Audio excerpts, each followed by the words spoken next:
ပြောကြမယ်ရေပန်လို့ပြောကြမယ်ကခုံလို့ပြောကြမယ်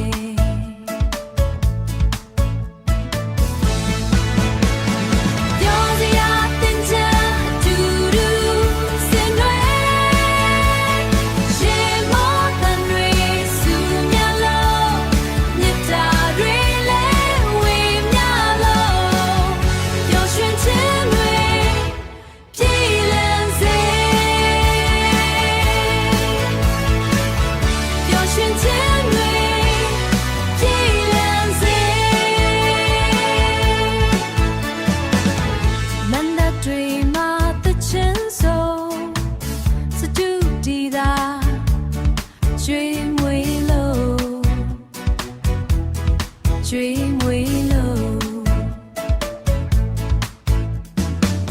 အလူတန်းတွေပြုလုံးလို့ကုသိုလ်တွေလည်းရကြမယ်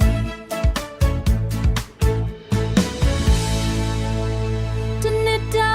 လုံးပင်ပန်းခဲ့တာတွေ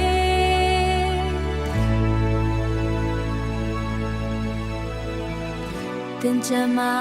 အမောပြေစိတ်လက်ချမ်းသာကိုချမ်းသာ